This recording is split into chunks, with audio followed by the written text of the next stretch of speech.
মাই god, চলো চলো।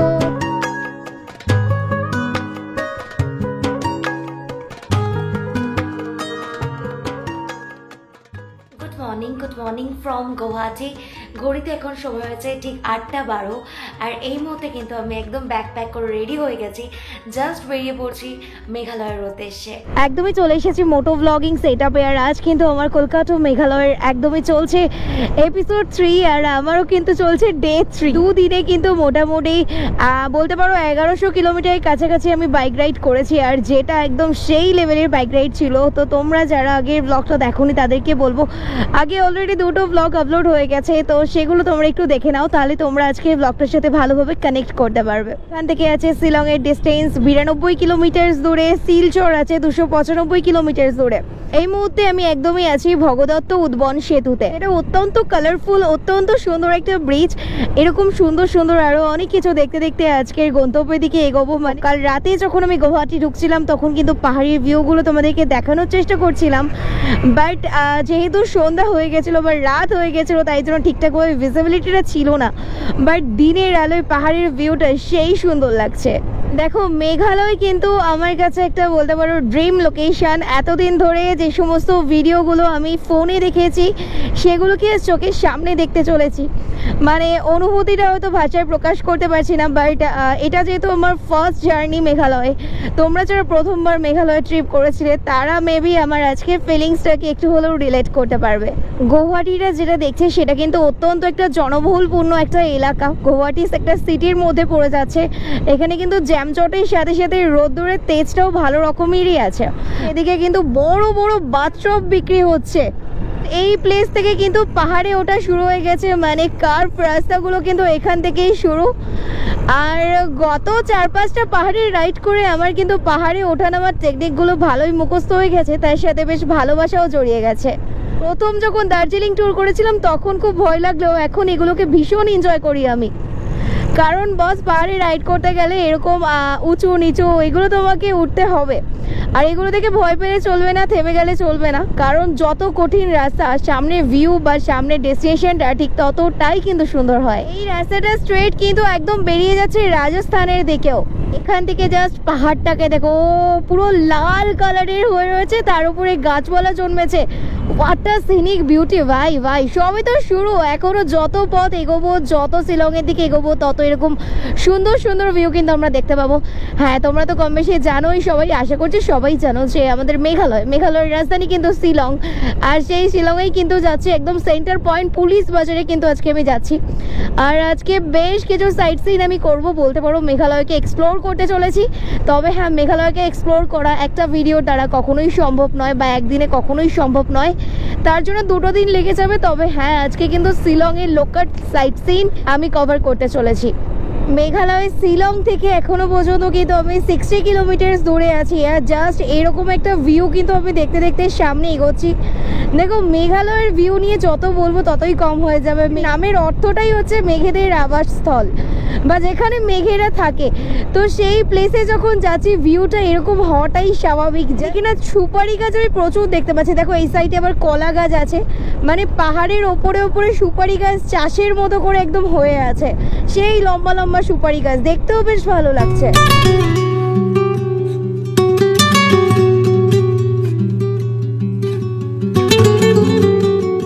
শুধু পাহাড় ঝর্ণা এটুকুতেই কিন্তু মেঘালয় থেমে নেই। হ্যাঁ, মেঘালয়ে আছে এশিয়ার সব থেকে ক্লিনেস্ট গ্রাম মাওলিনাং। এছাড়াও কিন্তু রয়েছে সব থেকে স্বচ্ছ জলের নদী, সেটা হচ্ছে ডাউকি নদী। এছাড়াও বড় বড় ক্যানিয়ন রয়েছে, আর রয়েছে অসংখ্য গুহা। আর অরণ্যর কথা তোমরা দেখতেই পাচ্ছ, চারপাশে দেখো ভরে ভরে সবুজ অরণ্যতে ভর্তি আর কি। তার সাথে আছে 7 সিস্টার্স, আরও অনেক রকম ওয়াটারফলস, মানে যা তোমার মনকে একদম শান্ত করে দেবে। তো এনারা যে সব যাচ্ছে না, এই যে সুপারি গাছগুলো যেগুলো হয়েছে একটু আগে দেখছিলাম, এনারা সব কিন্তু সুপারি গাছগুলো কাটছে। প্রত্যেক জায়গায় তো নেশার দ্রব্য কিছু আলাদা আলাদা থাকে।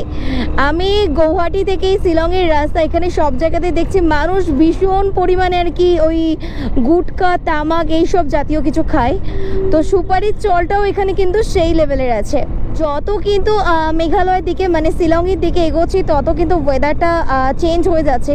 এখান থেকে বেশ একটা ঠান্ডা ঠান্ডা অনুভূতি। আর তোমরা তো জানোই আমাদের মেঘালয়ের চেরাপুঞ্জিতে কিন্তু আমাদের ভারতবর্ষের সব থেকে বেশি পরিমাণে বৃষ্টিপাতের পরিমাণ বা বেশি বৃষ্টিপাত হয়। মানে মেঘালয় কিন্তু পূর্ব ভারতের স্কটল্যান্ড নামেও পরিচিত বস। ওখানে পাহাড়ের ভিউটা একবার দেখো, মানে কাঞ্চনজঙ্ঘার যে ভিউগুলো দেখি না, হোয়াইট হোয়াইট হয়ে থাকে লাইক কাঞ্চনজঙ্ঘা, মানে এরকম লাগছে। উফ, অ্যামেজিং অ্যামেজিং।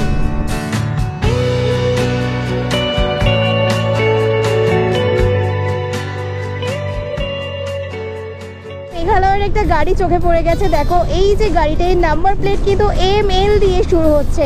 ভাই সাব, এখান থেকে জাস্ট সামনের ভিউটাকে চেক আউট করো, হোয়াট আ ভিউটা, পুরো চুমু ভিউ, পুরো চুমু। মেঘালয়ের রাস্তাঘাট দেখো ঠিক কত সুন্দর করে সাজানো গোছানো, পুরো পরিষ্কার পরিচ্ছন্ন একটা রাস্তা, চারিদিকে ব্যারিকেড দিয়ে সুন্দর করে রাস্তাগুলোকে সাজিয়ে রেখেছে। পাহাড়ের ওপরে ওপরে ধাপ কেটে যে বাড়িগুলো সেগুলো কিন্তু পরিষ্কারভাবে দেখা যাচ্ছে। এটাকে ঠিক আরো সুন্দরভাবে দেখা যাবে আজকে সাইট সিনের মধ্যেই সেই প্লেসটা আছে সেখান থেকে, যেটা হলো শিলং পিক। সেখান থেকে কিন্তু পুরো মেঘালয়টাকে অনেক সুন্দরভাবে দেখা যাবে। যাই হোক, আজকে কিন্তু আমাদের শিলং ঢোকার আগেই যে সাইট সিনটা ফার্স্ট পড়তে চলেছে সেটা হলো উমিয়াম লেক।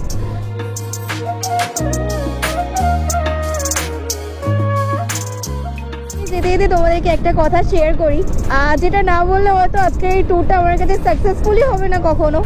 এই যে মেঘালয় বাইক ট্রিপটা না, এটা কিন্তু ফার্স্ট আমাকে বলে আমার মা, মানে ওনার খুব ইচ্ছা যে তুই মেঘালয় যা।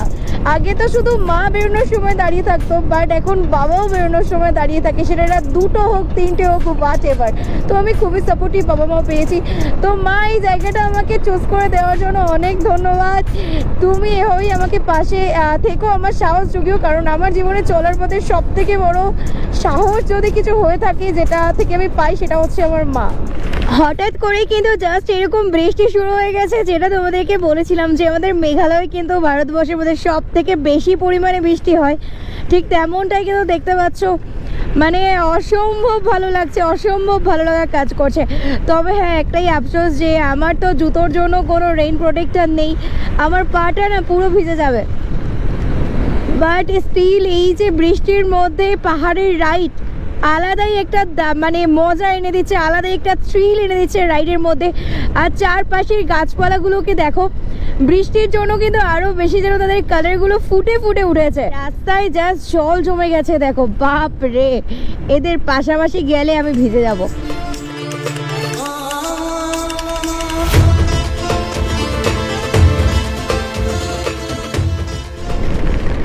জাস্ট বৃষ্টির ফোঁটাগুলো পড়ছে আর ভাইজারে টুপটুপ টুপটুপ করে আওয়াজ হচ্ছে।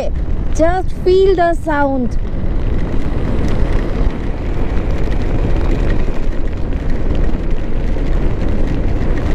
যতবারই ভাবছি আমি ক্যামেরাটা একটু বন্ধ করি, আবার একটু পরে তোমাদের সাথে কিছু শেয়ার করবো, বাট বিশ্বাস করো আমি এটা করতে পারছি না because of this type of view. Oh guys, just amazing, what a scenic beauty, what a greenery. মানে যেদিকেই তাকাচ্ছি শুধু সবুজে সবুজ, তার মন শান্তি করে একটা রাস্তার ভিউ, দারুণ লাগছে, দারুণ।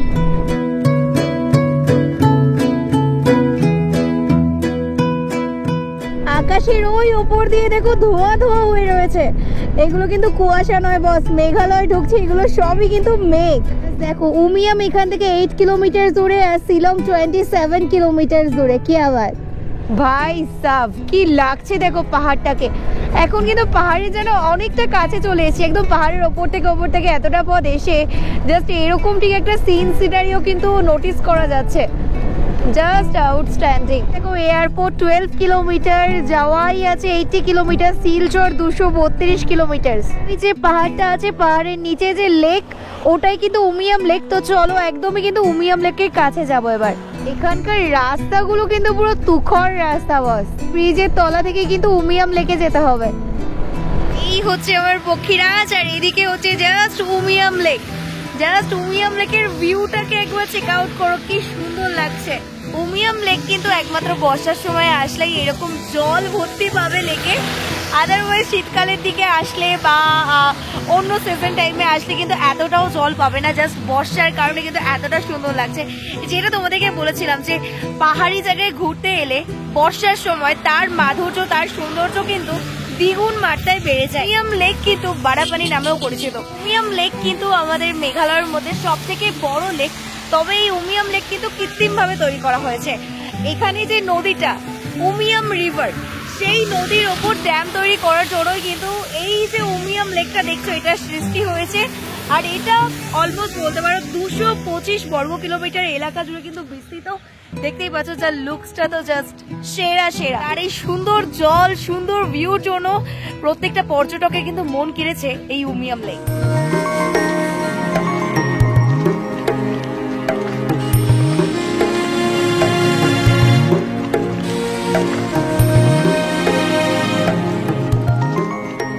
বোটিং করারও ব্যবস্থা আছে। তো চলো এবার যাওয়া যাক নেক্সট ডেস্টিনেশনের দিকে। একদমই যাবো এখন শিলং।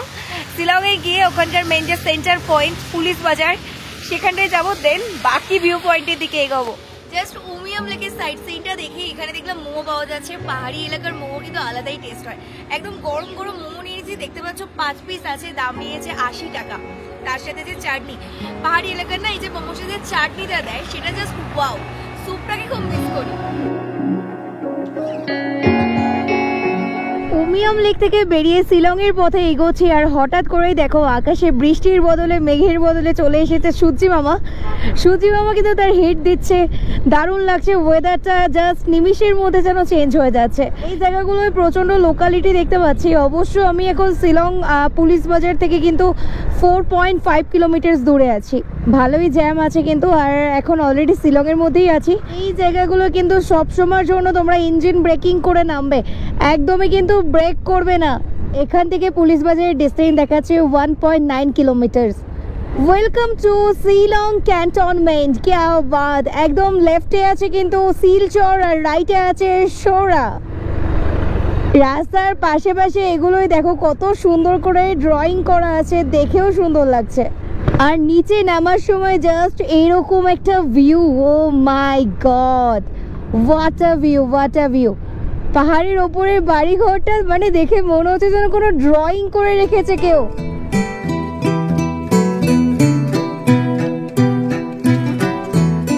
দেখো চলে এসেছে পুলিশ বাজারে, মানে একদম শিলংয়ে। আর পেছনেই দেখো লেখা আছে আই লাভ শিলং। জাস্ট এই জায়গাটায় কিন্তু তোমরা হোটেল থেকে শুরু করে বাঙালি খাওয়া দাওয়া সব কিছু পেয়ে যাবে। ইভেন এখানে প্রচুর মার্কেট আছে কেনাকাটার জন্য। একদম কিন্তু মেঘালয়ের যে শিলং তার সেন্টার পয়েন্ট হচ্ছে এটাই, এই পুলিশ বাজারই সেন্টার পয়েন্ট। তোমরা যখনই আসবে গাড়িতে করে তখন কিন্তু তোমরা বলবে যে আমরা পুলিশ বাজারে নামবো, তোমাদেরকে কিন্তু এই জায়গাটাতেই এনে দেবে। আর এটাই কিন্তু একদম ঠিকঠাক জায়গা প্রত্যেকটা সাইট সিনে যাওয়ার জন্য। এই জায়গা থেকেই কিন্তু বেরোতে হবে। যারা বাইকে আসছো না, বাইক কারে আসছো রেন্টে, তাদেরকে বলবো যে তোমরা যখন শিলংয়ে আসবে তখন কিন্তু এমটিডিসিতেও কিন্তু বাস পাওয়া যায়, সেখান থেকে নেবে, তাতে খরচটা কিন্তু তোমাদের একটু কম হবে।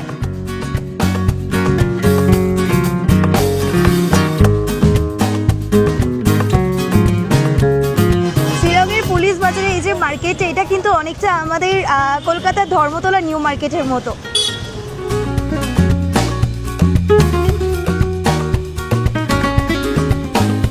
পুলিশ বাজার থেকে একদমই বেরিয়ে পড়েছি। আর পুলিশ বাজার থেকে কিন্তু এলিফ্যান্ট ওয়াটারফলসের ডিস্টেন্স আছে 12 কিলোমিটার।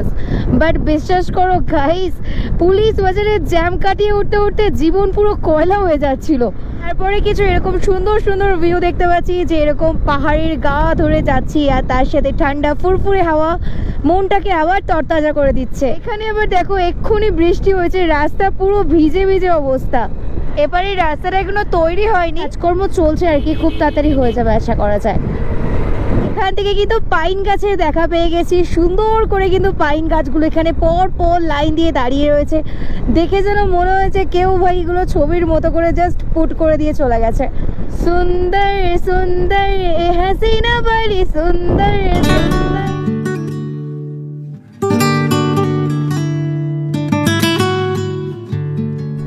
অলমোস্ট এলিফ্যান্ট লেকের কাছাকাছি চলে এসেছি, আর মাত্র 200 মিটার বাকি আছে। বাট তার আগের রাস্তার পরিস্থিতি ঠিক এইরকমটা। বৃষ্টি হওয়ার জন্য আরও কাদা প্যাচ প্যাচে একটা ব্যাপার তৈরি হয়ে গেছে, বাট তারপরেও এত ঠান্ডা লাগছে না, হাতটা আমি কিছু ফিল করতে সেরকম একটা না পারলেও আমার পাটা যেন পুরো ঠান্ডা বরফ হয়ে যাচ্ছে। ঠিক এই প্লেস থেকে কিন্তু দেখো এদিকে আছে এলিফ্যান্ট ফলস, এদিকটায় ঢুকে যাব। চলো বস, ঢুকে পড়েছি একদমই এলিফ্যান্ট ফলসের দিকে। ও ওয়াও, কি রাস্তা দেখো গাইস, কি রাস্তা। এখানে কিন্তু আছে টিকিট কাটার ব্যবস্থা। টিকিট কত? 100 পার হেড। তো দেখতে পাচ্ছ এখানে কিন্তু টিকিটের মূল্য রয়েছে 100 টাকা। টিকিট কেটে নিয়ে দেখো ঢুকে পড়েছে এলিফ্যান্ট ওয়াটারফলসে। আর ও ভাই সাহ, এখানে ঢোকা মাত্রই চারপাশে দেখো কত কিছু কেনাকাটার দোকান আছে। Welcome to elephant falls. Parking zone কিন্তু উপরের দিকটায়। এখানে লেখা আছে ওয়াই এলিফ্যান্ট ফলস, মানে কেন এটার নাম এলিফ্যান্ট ফলস। তো এখানে পরিষ্কারভাবে লেখা আছে যে originally the Khasi people name this ফল কাসেইট লাই পাটেং কোসেই। বুঝতে পারছো, মানে খাসি যে প্রজাতি তারা কিন্তু এর নামটা দিয়েছিল। এটা ব্রিটিশরা কিন্তু এর নাম দিয়েছে এলিফ্যান্ট ফলস, কারণ তারা নাকি এই যে ঝর্ণার সাউন্ড তোমরা পাচ্ছ, এই ঝর্ণা যেখান থেকে বেরোচ্ছে সেখানে এলিফ্যান্ট আকৃতির কোনো একটা পাথর তারা দেখেছিলেন, আর সেই অনুযায়ী কিন্তু এই ঝর্ণার নাম হচ্ছে এলিফ্যান্ট ফলস। এখন আমি সিঁড়ি দিয়ে নিচে নামছি আস্তে আস্তে। এই এলিফ্যান্ট ফলস কিন্তু টোটাল 3টে ভাগে বিভক্ত। হ্যাঁ, 3টে স্তর আছে। এটা দেখতে পাচ্ছ, এটা কিন্তু একদমই ফার্স্ট স্তর, মানে প্রথম স্তর, যেটা কিন্তু গাছের মধ্যে অলমোস্ট ঢাকা, তারপরেও এতটা সুন্দর লাগছে। আস্তে আস্তে আরও বেশ কিছু সিঁড়ি নেমে নেবে সেকেন্ড স্তর এবং থার্ড স্তরের দিকে যেতে হবে। ঝর্ণার জলটা পড়ছে দেখো।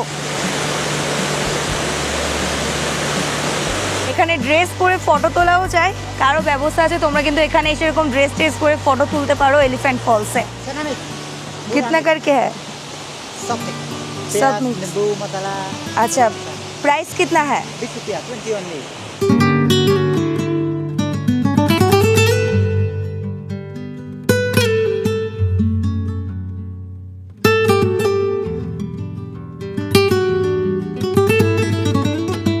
দেখো ঠিক এই জায়গাটা থেকে কিন্তু সেকেন্ড স্তরটা শুরু হচ্ছে, আর এখানটা এতটা ভালো লাগছে।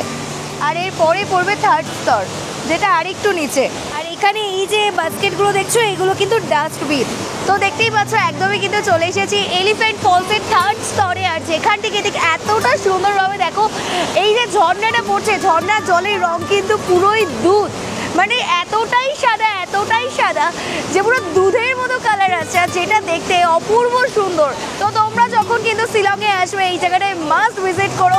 এখানকার জল এতটা পরিষ্কার যে এখানে পাথরগুলো দেখা যাচ্ছে। বৃষ্টির সময় কিন্তু এই যে এলিফ্যান্ট ওয়াটারফলস, এই স্রোত আলাদা রকমই থাকে, যেমনটা দেখতে পাচ্ছ। কিন্তু অন্য অন্য সিজনে আসলে কিন্তু এইরকম পরিমাণে তোমরা ওয়াটারফল দেখতে পারবে না। তো চেষ্টা করো যদি মেঘালয়ে আসো তাহলে অবশ্যই মনসুন সিজনে আসার।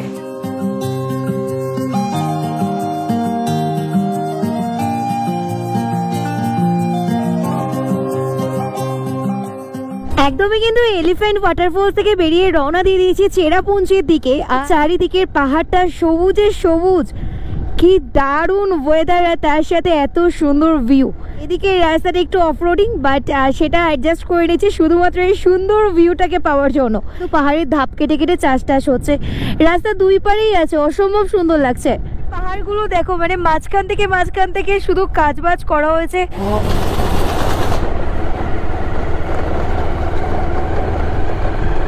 ও মাই গড, কত জেসিবি, কত কাজবাজের জায়গা দেখো শুধু। তো খোলা আকাশ, প্রকৃতির নিচে আমি জাস্ট আলাদাই দেখো বস, সোলো রাইডের মজা কিন্তু এগুলোতেই।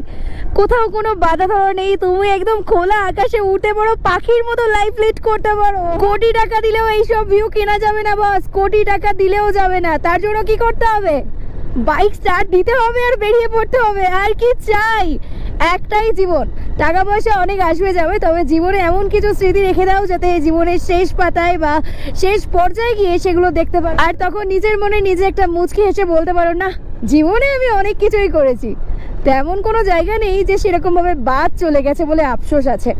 এই যে ব্যাপারটা না, আফসোস না থেকে পৃথিবী থেকে যাওয়া, এটার মধ্যে একটা আলাদা স্যাটিসফ্যাকশন আছে বস। আর যদি বস তোমাদের একা একা রাইড করতে প্রবলেম হয় বা কোনো অসুবিধা হয়, অনেকেই তো আছে না একা রাইড করতে অনেক রকম প্রবলেমের সম্মুখীন হয়ে যায়, তাদেরকে বলবো দু চাকায় বাঙালি রাইডিং গ্রুপ সবসময় তোমাদের সাথে আছে, পাশে আছে, একসাথে নিয়ে যায়, একসাথে বাড়ি নিয়ে ফেরে বস। তো ঝটপট আমাদের ইনস্টাগ্রাম অ্যাকাউন্ট দু চাকায় বাঙালির এবং ফেসবুক অ্যাকাউন্ট দু চাকায় বাঙালির আমি দেখো স্ক্রিনে দিয়ে দিয়েছি, সেখান থেকে তোমরা ঝটপট আমাদের গ্রুপের সাথে জয়েন হয়ে যাও। দেন নেক্সট গ্রুপ ট্যুরটা আমরা একসাথেই এভাবে সবাই করব। আমি একটা কথা তোমাদেরকে শিলংয়ে থেকেই বলেছি যে দেখো, যারা তোমরা বাই ট্রেনে আসছো বাই কারে আসছো, তারা ডেফিনেটলি তোমরা কিন্তু শিলংয়ের পুলিশ বাজারে থেকেছো, সেখান থেকে তোমরা সব কটা টুরিস্ট স্পট আরামসে ঘুরতে পারবে। কিন্তু বস যারা বাইক রাইড করে আছো, যারা বাইকার আছো বস, তাদেরকে বলি দেখো আমরা বাইকার আর আমরা কিন্তু সবসময় ফাঁকা জায়গা পছন্দ করি, আর সেই জন্যই আমি তোমাদেরকে বলবো বাইকারদের জন্য অনলি যে তোমরা বস ওই পুলিশ বাজারে থেকো না, তার থেকে বেটার হবে তোমরা সামনের দিকে এগিয়ে এসো, সেটা তোমাদের আরো বেশি কিছু অ্যাডভেঞ্চার, বেশি কিছু সিনারি দেখাবে, যেটা কিন্তু জাস্ট অভাবনীয়। এই যে শিলং থেকে চেরাপুঞ্জির রাস্তা অত্যন্ত খারাপ, অত্যন্ত খারাপ, মানে 5 মিনিট ভালো রাস্তা দিচ্ছে তো তারপর কিন্তু আধ ঘন্টা এরকম খারাপ রাস্তা, মানে এরকম একটা ব্যাপার। মাই গড, যারা তোমরা ভাবছো বাইক নিয়ে তোমরা মেঘালয় এক্সপ্লোর করবে, ঘুরতে আসবে, তাদেরকে বলি তোমরা যদি ভাবো যে কোন সাইডসের পর কোনটা যাবো, আমরা অনেক রকম ভিডিও দেখি, আমাদের নিজেদের মাথায় কিন্তু পাজল হয়ে যায়। তো প্রথমে এই দিক থেকে একটা কথা বলতে পারি যে তোমরা নির্দ্বিধায় চোখ বন্ধ করে আমার ভিডিও দেখতে পারো। এই হেল্পটার জন্য আশা করছি এই হেল্পটা আমার ভিডিও দেখে তোমরা পেয়ে যাবে, আর আমি চাই বা আমারও খুব ভালো লাগবে যদি আমার ভিডিও দেখে তোমাদের কারো হেল্প হয়, যে কোনটার পর কোন টুরিস্ট স্পটটা বাইক নিয়ে একটার পর একটা দেখে দেখে আমরা এগোবো। সেটা কিন্তু চেরাপুঞ্জিতে কি কি সাইট সিন আসছে এবং বাকি শিলংয়ে কি কি সাইট সিন ছিল সব কিছুই দেখো পর পর পেয়ে যাবে। তো একটু স্কিপ না করে পুরো ভিডিও দেখতে থাকো আর সঙ্গে থাকো।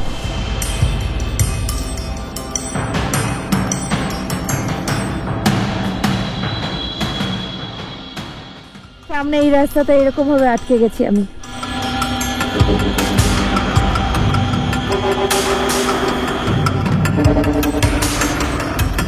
জাস্ট দেখো এদিকে পাথরের কি অবস্থা, দেখো এই পাথরগুলো বের করছে বলেই কিন্তু আজকে রাস্তাটার অবস্থা এরকম হয়ে গেছে। বিশেষ করো এই রাস্তাগুলো যেতে না সত্যিই ভয় লেগে যায়। আমি বলবো তোমরা বিকেলবেলা বা রাতের বেলা বা সন্ধ্যাবেলা এইসব রাস্তাগুলো একদম যাতায়াত করো না, যতই অ্যাডভেঞ্চার ভালোবাসো ভাই, একদমই না, কারণ রাস্তাগুলো এতটাই খারাপ অবস্থা, কখন কি হয়ে যাবে কেউ বলতে পারে না। বাপরে ভাই, অফরোডিং, হোয়াটটা অফরোডিং, জাস্ট হাড় হিম করে অফরোডিং দেখছি। মাই গড, চলো চলো জয়ী হবে, চলো। ও মাই গড, ফাইনালি এরকম একটার পর একটা এরকম বেশ কিছু অফরোডিং এর রাস্তা আমি পার হচ্ছি, আর ধীরে ধীরে ভাবছি যে আস্তে আস্তে কিন্তু আমি আরো সুন্দর সুন্দর জায়গা দেখতে চলেছি। যত খারাপ রাস্তা, যত পথে বাধা, ততই ভাববে সামনে অনেক ভালো কিছু ওয়েট করছে। এখান থেকে একদমই কিন্তু বাম দিকের রাস্তাটা যাচ্ছে ডাউকির দিকে, আর স্ট্রেট বেরিয়ে যাচ্ছে চেরাপুঞ্জি। চেরাপুঞ্জি যাওয়ার পথে ঠিক এইরকম একটা ঝর্ণা জল বয়ে আসছে, একটা এরকম ফ্লোতে যাচ্ছে, এটা দেখলাম আর এতটা ভালো লাগলো, মনে হলো তোমাদের সাথে শেয়ার করি। চেরাপুঞ্জি ঢোকার ঠিক 27 কিলোমিটার আগে থেকে কিন্তু রাস্তাঘাট আবার সুন্দর হয়ে গেছে, মানে আর সেই খারাপ রাস্তাটা পাবে না তোমরা। ও আবারও একটু একটু করে বৃষ্টি শুরু হয়ে গেছে, আকাশের অবস্থা দেখে বুঝতেই পারছো যে মেঘলা একটা ওয়েদার তৈরি হয়েছে, আর তার উপরে পাইন গাছের এত সুন্দর ভিউ। ও চুমু চুমু, বাই দ্য ওয়ে এক্সাক্ট এই প্লেস থেকে একদমই কিন্তু 3 কিলোমিটারের মধ্যে পড়ছে মাউডাক ডিম্পি ভিউ পয়েন্ট, আর মানে শিলং থেকে চেরাপুঞ্জি যাওয়ার পথে ফার্স্ট ভিউ পয়েন্ট। ওখানটায় বাজার এদিকে দেখো পর্কের মাংস, মানে একদম শুয়োরের মাংস, চিকেন, ঠিক আছে, মানে মুরগির মাংস, যাই হোক সব ভেঙে ভেঙে তোমাদেরকে বলছি আর কি, সব কিছু কিন্তু এখানে পাওয়া যাচ্ছে। আর এই পর্ক মিটটা কিন্তু এখানে সব জায়গায় ভীষণভাবে অ্যাভেলেবেল। তোমরা কারা কারা পর্ক মিট খেতে ভালোবাসো আমায় কমেন্ট করে জানিও। এই এরিয়াটা কিন্তু মাউডক, আর সামনেই ভিউ পয়েন্টটা আসছে।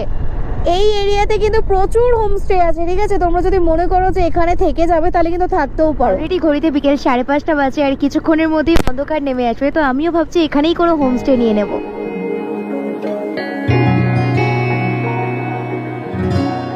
আমি জাস্ট মেঘকে যেন টাচ করতে পারছি, মেঘের মধ্যে থেকে যেতে পারছি আমার পক্ষীরাজকে সাথে নিয়ে। তোমরা কখনো মেঘকে ছুঁয়েছো? যদি ছুঁতে হয় তাহলে মেঘালয় কিন্তু আসতেই হবে বস।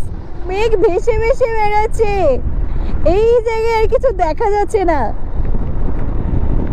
এখানে কখন দিন কখন রাত কিছুই কিন্তু বোঝা যাবে না বস, এরকম একটা সিচুয়েশন। ও মাই গড, এখানে দেখো সেকেন্ড ব্রিজের মতো একটা ব্রিজ আছে, কি নাম আছে ব্রিজটা দেখে নি, ডুওয়ান সিং সেইম ব্রিজ। এটাও কিন্তু মাউডকের আন্ডারেই পড়ছে। এর দূরত্ব 75.0 মিটার, মানে 75.0 মিটার। চলো দেখো, এখানে আর কিছু দেখা যাচ্ছে না, পাশের ভিউ আর কি দেখাবো, আলাদাই লাগছে, আলাদাই, বুঝতে পারছো? আমার জাস্ট ফিলিংসটা এক্সপ্রেস করতে পারছি না। এই ভিউ দেখতে হলে বাস কোটি টাকা দিলেও হবে না, শুধু কি করতে হবে, বাইক নিয়ে বেরিয়ে পড়তে হবে।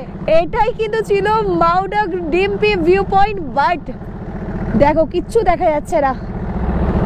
তো এই যে জাস্ট এপারে এটা কাজ হচ্ছে, আর ভিউ পয়েন্টটা থাকার কথা ছিল এপারে, বাট এপারে শুধুমাত্র ওই দেখো মেঘেদের খেলা চলছে, যেটা অতীব সুন্দর, বাট কোনো ভিউ সেভাবে একটা দেখাতে পাচ্ছি না। पार्किंग नहीं करना है, व्यू तो नहीं दिखा रही है, व्यू नहीं है तो चला जाएंगे, पार्किंग नहीं करेंगे इसलिए। यहाँ पर व्यू कब तक मिलता है, सुबह में मिलता है क्या? सुबह मिलता है। আচ্ছা চলো, ভাই বলছে যে সকালবেলা থেকে এখানে ভিউ পাওয়া যায়, বাট এখন এখানে ভিউ পাওয়া যাচ্ছে না। এই মুহূর্তে আমি একদমই আছি মাউডক ভিলেজে, মানে জাস্ট শিলং থেকে এসে চেরাপুঞ্জি যাওয়ার পথে এই ভিলেজটা পড়েছিল। আর এই ভিলেজটার জাস্ট লুক এট দিস, এইখানে ব্যালকনি থেকে এরকম কিছু ভিউ দেখা যায়, জাস্ট সিনিক বিউটিটাকে একবার চেক আউট করো। সুন্দর রাস্তা, তার সাথে পাইন গাছ, মেঘেদের খেলা চলছে, জাস্ট অসম্ভব সুন্দর একটা পরিবেশ। আর এই মুহূর্তে আমি একটা হোমস্টেতে আছি, তার নিচে কি কি আছে দেখাই। এখানে কিন্তু দেখো সমস্ত রকমের মানে মার্কেটের কি যা যা পাওয়া যায় সেগুলো সবই আছে। চলো তোমাদেরকে একটু হোমস্টেটা দেখাই। যে হোমস্টে রুম, এইখানে দেখো বড় বড় দুখানা খাট আছে। আসলে এইগুলো বেসিক্যালি 4-5 জনের জন্য এই রুমগুলো। এদিকে হিটার আছে, হিটারটা আমি অলরেডি জ্বালিয়ে দিয়েছি, দেখো মানে লাইন দিয়ে দিয়েছি। এদিকে একটা ওয়াশরুম আছে, যেটা ঠিক এরকম মানে পুরো নিট অ্যান্ড ক্লিন। এদিকে স্নান করার জায়গাটা আছে, এদিকে ওয়েস্টার্ন একটা কোমোটের ব্যবস্থা আছে। মাউডক ভিলেজেই হোমস্টেতে থাকা যায় একদিন, তাই জন্য থেকে গেলাম। আবার কাল মর্নিং থেকে রাইড স্টার্ট করব। ভীষণ ভালো লাগছে, তাই তোমাদের কাছে শেয়ার করলাম। আর হ্যাঁ, এখানে এই হোমস্টে রুমটার প্রাইস নিয়েছে 1000। যদি তোমাদের কন্ট্যাক্ট নাম্বার বা নেম জানার থাকে তাহলে অবশ্যই আমাকে কমেন্ট করো, আমি কিন্তু ডিটেলসটা তোমাদেরকে দিয়ে দেবো। তো এখনকার মতো চলো, টাটা।